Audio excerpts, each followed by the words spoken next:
हमें स्वतंत्रता यूं ही नहीं मिली। 15 अगस्त 1947 को जब देश आज़ाद हुआ तो हर किसी को लगने लगा कि अब हालात सुधरेंगे, परिस्थितियां सुधरती चली जाएगी। इस देश के भीतर एक संविधान होगा और इस संविधान के आश्रय लोकतंत्र का राज होगा और इस लोकतंत्र के आश्रय इस देश की सामाजिक, आर्थिक व राजनीतिक परिस्थितियां जनता के अनुकूल होगी और होती चली जाएगी।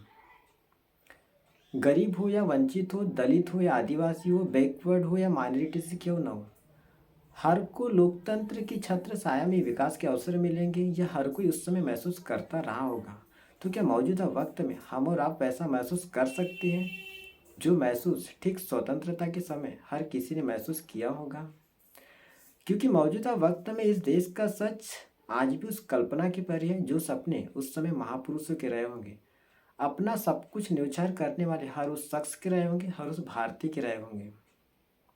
आज़ादी के 76 साल बाद भी इस देश के भीतर गरीबी, भूखमरी, कुपोषण, मूलभूत सुविधाएं लोगों की पहुंच से गायब है। असमानता, बेरोजगारी, महंगाई चरम पर है।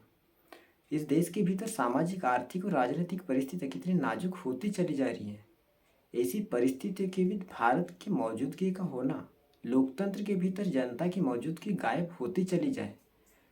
कुछ ही दिन हुए हमने स्वतंत्रता की 77वीं वर्षगांठ को और लाल किले की प्राचीर से प्रधानमंत्री का संबोधन क्या था। उस संबोधन में दरअसल स्वतंत्रता दिवस पर विशेष रूप से लोगों को सवाल पूछने की आज़ादी तो होनी चाहिए और स्वतंत्रता दिवस पर सरकार और सरकार के प्रमुखों को अपनी उपलब्धियां सामने रखनी चाहिए और विशेषकर प्रधानमंत्री को देश के सामने अपनी उपलब्धियां रखना चाहिए और एक विजन भी रखना चाहिए कि आने वाले समय में आप क्या करने जा रहे हैं। आपका कार्यकाल 2024 तक ही है और आप 2023 में 2047 का जिक्र कर रहे हैं।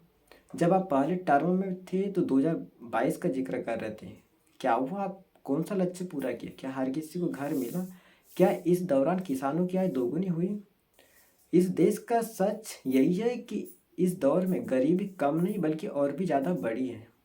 हमें लगता है स्वतंत्रता दिवस पर डॉक्टर B.R. अम्बेडकर के वो शब्द याद कर लेना चाहिए जिसका जिक्र उन्होंने 25 नवंबर 1949 को संविधान सभा में संविधान पर रखे थे।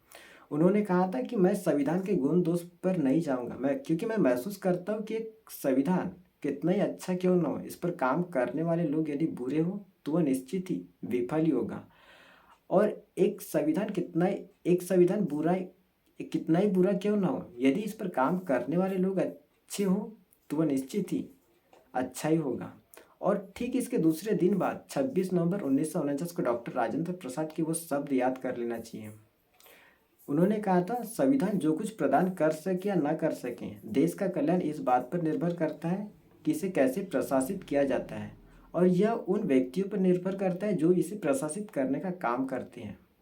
यदि निर्वाचित व्यक्ति योग, निष्ठा व चरित्रवान हो तो वह दोषपूर्ण संविधान को भी सक्षम बनाएंगे और यदि उनमें इन गुणों की कमी होगी तो संविधान देश की कोई सहायता नहीं कर सकता।